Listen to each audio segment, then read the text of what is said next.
Alright, well, good afternoon everyone. Ang araw po ngayon ay September 1. Wow, bare months na po, ano?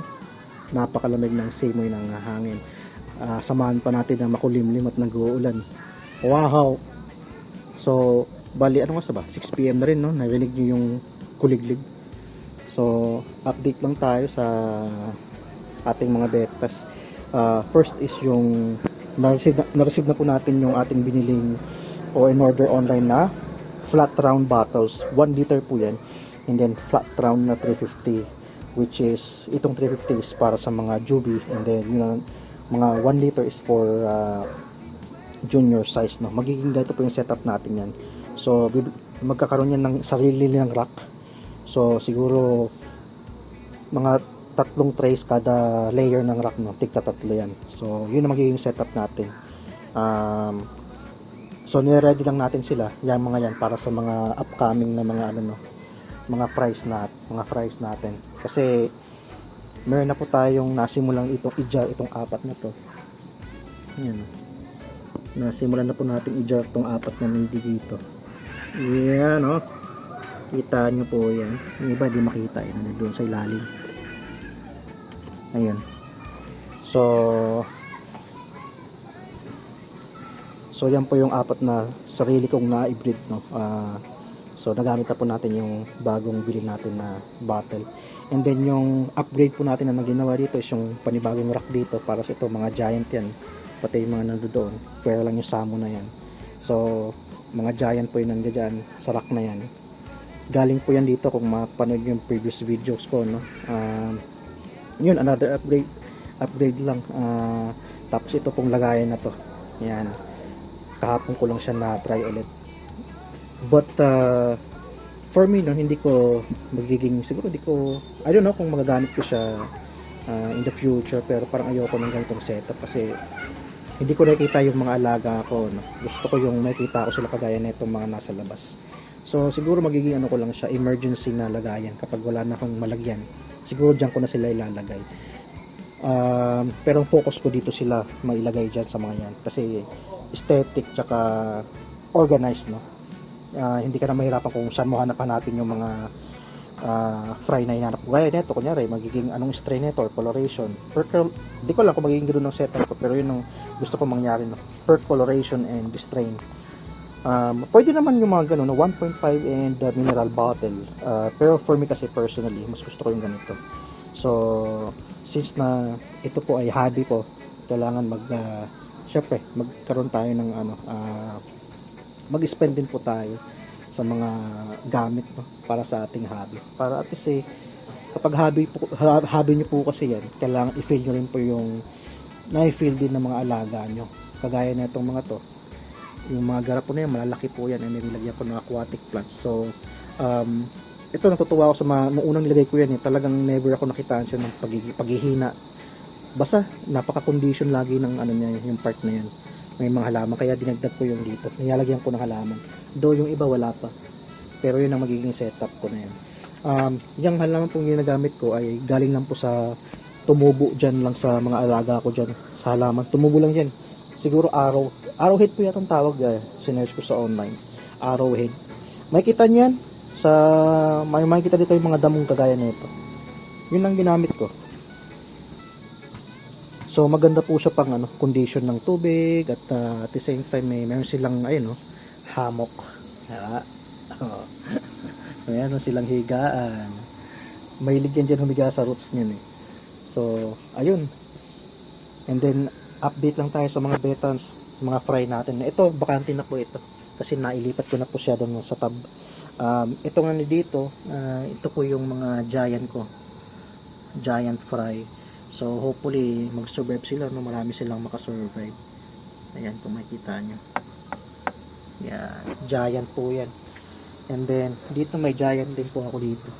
Dito, kaso nga lang 11 pieces na lang itong mga nandito . So, hopefully, mag-survive sila. Ito naman, yan, marami to . Kung makikita nyo, ito po yung hindi intended na i-breed pero natuloy nag-success. Yung nandito, yung nasa ilalim dyan dati, na may halaman. So nilagyan ko siya ng female para magbantay. Since nangitlog yung female na yung sariling itlog, nag-nest siya na din nagsikaso, no. Nilagyan ko siya ng partner na junior na male. And then nag-success ulit, no. So ayun na yun ngayon. And then andito po yung dalawang pairs natin na neon. Itong nagdang araw ay nag-uulan, so marami pong namatay dito. Kakalinis ko lang kanina. Pero marami pa din pong natitira. Marami pa din naman. And hopefully mag-continuous na yung unti na lang yung mabawasan, no. And then yung 11 total yung last breed ko po kasi is 11 pairs, no. Andito yung dalawa na yung pairs, and dito yung 9 pairs na nanggagaling dun sa pink na yun. Nilipat ko na po siya dito. Ayan. Kung makikita nyo, napakadami, oh. Ayan. Hopefully mag-survive tong mga to, no. Napakadami. Talagang paldo. Papaldo ka talaga. Ito po ang strain nito, and coloration is HMPK na hopefully, no, multi Nemo, Candy. Yun po kasi yung pinaka-paborito kong coloration, no. Yan. Multi, Nemo, and Candy. Yan. So 11 days old. Yan na sila, 11 days old. At the same time nito, 11 days din yan. And then yung giant na nandun, 11. Ito, 3 weeks old ko to. Ayan, medyo malalaki na rin, no. Madami-dami na rin sila. Hopefully mag-continuous at unti na lang yung mabawasan sa kanila. Ayan. Dito naman is 2 weeks old. 2 weeks old. Alright. And then andito po yung ating 1 month. Ito malalaki na rin to. Ayan. Dito ko kinuha yung ginar ko na 4. Kasi medyo may mga kulay, lumabas na yung kulay. So 1 month old po yan. So yan yung 4 na ando dito. So yan po yung 4 na ando dito, no. So well, I'm proud to myself, and I'm happy na sarili ko pong breed tong mga to. At nakuha ko yung alam mo yun, yung tawag dito na alagaan mo sila ng hanggang ganitong size, no. So nakaka-amaze lang, no. Kahit na napakarami nila dati ng breed mo, ito na lang sila ngayon. Yan yung pinaka first breed ko po, yung mga yan. So hopefully sa mga next breeds natin, no, na mag-success tayo kagaya nung mga naandi dito, no. Hopefully mga nandiyan dyan, yan, no, mga lamok na. Hopefully lumago pa sila at mabuhay sila, no, maraming mabuhay. Alright, so well, muntik ko rin po palang makalimutan, meron po tayo ditong neon. So meron tayong neon doon na 2 pairs ng mga fry. Meron din po tayo itong mga neon. Nasaan na sila? Hindi makita ng maayos. Ayan, neon po yan mga yun. Ayan, neon po yan. Ito, kasabahin ito ng 2 weeks. Tsaka meron din dito ang 1 month. Kaso maliliit din, eh. Hindi na subaybayan yung paglaki. Yan. Neon green po yan.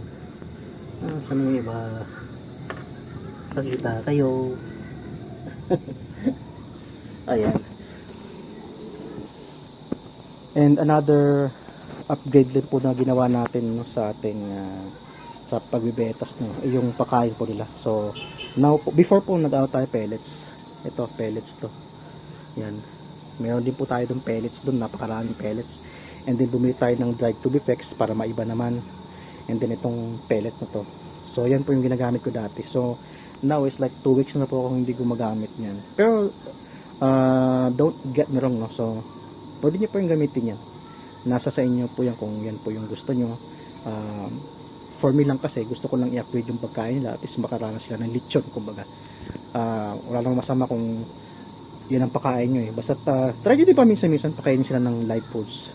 Before, hirap din ako makabili kasi nga syempre budget wise, iuna ko sa family ko, no. Next na yung hobby. Before kasi since wala akong pambili ng live foods, nag-ano po tayo, nagkukulture po tayo ng mosquito. So doon dati meron po akong video na dati, dyan ako nagkukulture. At meron din akong video how to culture mosquito larvae, yan dyan. So Ngayon, kumukuha pa rin ako dyan, pero hindi ko na siya gaano pinaprioritize, no? Hindi ko na siya gaano mini-maintain kasi mas mini-maintain ko na yung tube effects natin. Yun. Yan. So, if you remember, ito dapat yan eh. Dito dapat nakalagay siya 3 layers kaso yung pump na binili ko hindi kaya. So, since na aerator naman din ang ginamit ng mga supplier, ayun din ang ginawa ko. So, pinalitan ko na lang. So, ginawa ko na lang itong mga fry ano na lang siya. Lagayan, no? Alright, so napahaba na yung video natin, no? Umabot na lang 10 minutes, makulimlim na rin, no? Mamaya siguro ito papatak.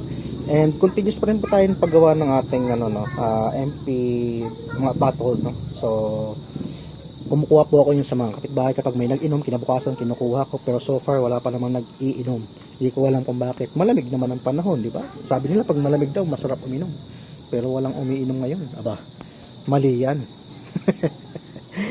So, pag may nakuha tayong bago, gagawa ulit tayo ng bagong jar, no? Ganyan, kasi nandyan lang naman yung jar ko eh. So,